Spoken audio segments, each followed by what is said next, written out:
நண்பர்கள் அனைவருக்கும் இனிய காலை வணக்கம். மனிதன் என்று இருந்தால் கனவு வருவது என்பது இயல்பானது. அப்துல் கலாம் வந்து கனவு காணுங்கள் சொன்னார். இந்தியா வளர்ச்சாக வேண்டும் என்று ஒரு ஆசையோடு சொன்னார். நாமும் கனவெல்லாம் காண்போம், தூக்கத்திலும் கனவு காண்போம், விழித்திருக்கும் பொழுதும் கனவு காண்போம். கனவு என்பது விழித்திருக்கும் பொழுதும் வருவது, தூங்கும் போதும் வருவது. அதை எந்த நேரத்தில் வரும் அதை சொல்லலாம். கனவின் இளங்கள் என்ற தொகுப்பு தான் நான் அறிமுகம் பண்ண போல நம்முடைய சுப்ரியா அவர்கள் எழுதியது. இந்த கனவின் இழைகள் அப்படிங்கிற புத்தகத்தினுடைய பெயரே ஒரு வித்தியாசமானதாக இருக்கிறது. கனவுல போய் இழைவிடும். கனவு என்னும் மரம் இழைவிட்டிருக்கிறதா அல்லது கனவு என்னும் ஒரு மரத்திலிருந்து விழுந்த இலைகளா அப்படிங்கிறத பார்த்தா எனக்கு என்னமோ இந்த கனவு என்னும் ஒரு மரத்திலிருந்து விழுந்த இலைகளாகத்தான் தெரிகிறது. சில கவிதைகளை வாசித்து காட்டிவிட்டு அதன் பிறகு இது ஏன் எனக்கு ரொம்ப பிடிச்சிருக்கு அப்படிங்கிறத பற்றி சொல்லலாம்னு நினைக்கிறேன். ஒன்றோடு ஒன்று உறவற்ற ஒரு சொல்லை தேடி பயணிக்கும் இளங்குறவி ஒருவன் நள்ளிரவில் கதவுகளை தட்டுகிறான். தேவை ஒருவனை தேடி என்ற அவனுக்கு கொடுக்க ஏதும் மற்றவன் தன் அகச்சொல் ஒன்றை அறுத்து தருகிறான். சொல்லினை தேயிலையாக மாற்றும் வல்லமை வாய்ந்தவனுக்கு அன்றுதான் வசப்படுகிறது பேரானந்தத்தேடி. கனவிலிருந்து விலகி இரவின் பாதைக்கு சென்றவன் முது ஆசிரியர்களை நாயகனாகின்றான். இந்த மாதிரி நான் படிச்சுட்டு ரொம்ப இந்த கவிதை எதுன்னு பார்த்தீங்கன்னா, ஒரு நேரத்தை போட்டிருப்பாரு, அதுக்கப்புறம் அந்த கவிதையை எழுதியிருப்பாரு, மறுபடியும் கொஞ்ச நேரம் கழிச்சு அந்த நேரத்தை போட்டிருப்பாரு, ஒரு கவிதை எழுதியிருப்பாரு. படிக்கிற பாருங்க, 12 மணி இரவு, நள்ளிரவு 12 மணி. இடைவிடாமல் தட்டப்பட்ட கதவோசைக்கு செவிசாய்ந்து திரளி நள்ளிரவு பணியில் நடுங்கியபடி நின்றிருந்த ஆர்கிமிடிஸ் உண்மை கண்டறிந்ததை கற்றுத் தருவதாக அழைத்தார். ஆர்கிமிடிஸ் எதுவும் ஒரு மிகப்பெரிய நிபுணத்துவத்தை தான் சொன்னவர்.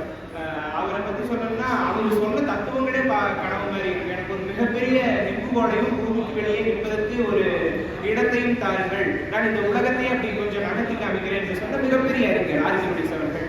அவர் சொன்ன தத்துவமே கனவு மாதிரி தான் இருக்கும். அவரே நம்முடைய சுப்ரியா ஐயா அவர்களுடைய கனவில் வந்திருக்கிறார். அடுத்தது பாருங்க, 12 மணிக்கு இவர் வந்துட்டு பணியில நடிக்கிட்டு நிற்கிறாரு. 12:15 மணிக்கு எனக்கு பொய்களை கண்டறியும் கருவிகளே தேவையில்லை. அவர் ஏற்கனவே என்ன சொல்லியிருக்காரு, உண்மைகளை கண்டறிதலை கற்றுத்தருவதாக அழைத்திருக்கிறார் அவர். ஆனா ஐயா கேட்கிறாரு, எனக்கு பொய்களை கண்டறியும் கருவிகளே தேவையில்லை, சில கண்ணாடிகளை கொடுத்து பிறகு பார்க்கலாம் என நினைக்கிறார். அதுக்கப்புறம் 3/4 மணி நேரம் கழிச்சு 1 மணிக்கு எதையும் தீப்பிடிக்க வைக்கும் முயற்சி எனக்கு இல்லை என்பதால் ஓரமாய் அவற்றை வைத்துவிட்டு அகக்கதவை திறக்கும் வழியொன்றை தேடத் துவங்கினேன். இது எனக்கு என்னங்கிறது புரியல. கனவு என்பது சில சமயங்களில் புரியாத மாதிரி இருக்கும், அது மாதிரி போனது.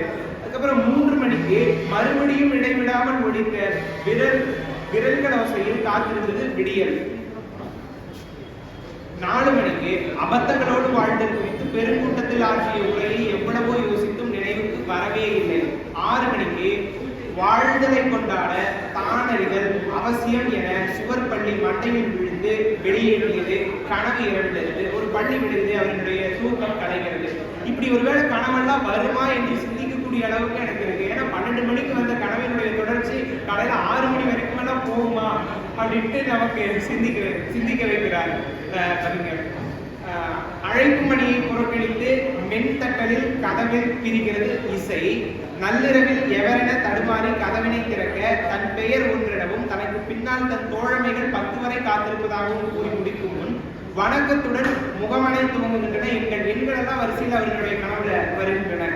தாங்கள் ராமானுஜத்தின் அணுக்க தோழர்கள் எனவும் பாலியத்தில் கணிதத்திற்கு என அப்படி மிரண்டிருக்க வேண்டியதில்லை எனவும் சில சூட்சமங்களை தாங்கள் கற்றுத்தர போவதாகவும் போதனைகளை துவங்குகின்றன. இந்த மாதிரி அந்த கவிதை தொடர்கிறது. ஒரு எண்கள் கனவுல வந்து இவர் கூட பேசுமா?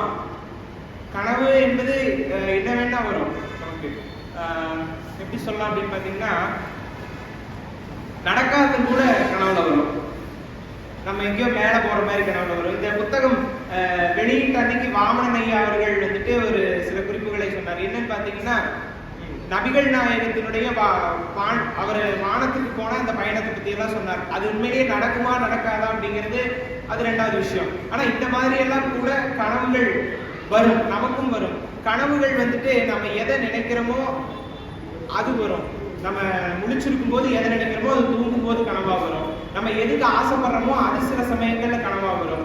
கனவுகள் சில சமயம் படிப்பதுண்டு. நம்ம வந்துட்டு சில சமயங்கள்ல நடக்கக்கூடிய விஷயங்கள் இது எப்பவும் பார்த்த மாதிரி இருக்கே அப்படின்னு யோசிப்போம். அது நமக்கு ஏதோ ஒரு நாள் கனவுல வந்திருக்கும்.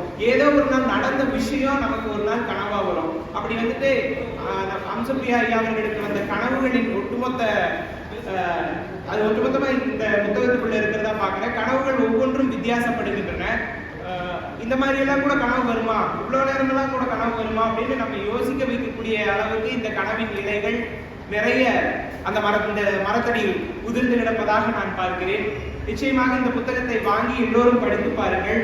புத்தகத்தினுடைய விலை 150. இன்றைக்கு தள்ளுபடி விலையில் 120 ரூபாய்க்கு இங்கு விற்கப்படுகிறது. கனவின் இலைகள் உங்களோட கனவுகளை கூட ஞாபகப்படுத்தலாம். சில கனவுகள் எப்படி இருக்குன்னு பாத்தீங்கன்னா,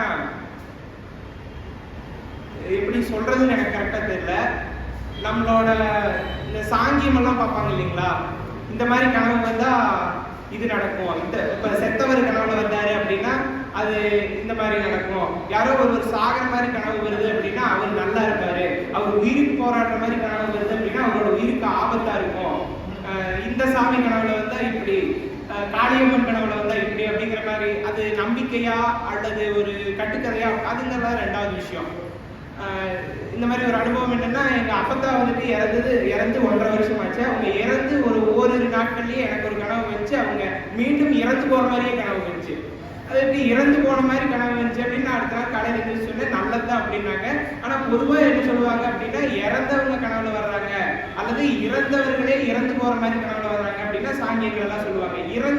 ஒருத்தர் இறந்து போற மாதிரி கனவு வருது அப்படின்னா அவங்க நல்லா இருப்பாங்க அப்படின்னு அர்த்தம் அப்படின்னு சொல்லுவாங்க. ஆனா எங்க அப்பா ஏற்கனவே இறந்துட்டாங்க. அவங்க கொஞ்ச நாள் கழிச்சு மறுபடியும் கனவுல வர்றாங்க. அவங்க எப்படி நல்லா இருப்பாங்க, அவங்க நிச்சயமா மேல போய் நல்லா இருப்பாங்க அப்படின்னு நம்ம ஒரு ஆத்ம திருப்தி அடைந்து கொள்ளலாம். அதுபோல கனவுகள் ஏதோ ஒரு விதத்தில் நமக்கு ஒரு ஆத்ம திருப்தியை கொடுக்கக்கூடியனவாக, நமக்கு ஒரு புதிய அனுபவத்தை கொடுக்கக்கூடியனவாகத்தான் இருக்கின்றன. கனவின் நிலைகளை வாங்கி படித்து பாருங்கள். நன்றி, வணக்கம்.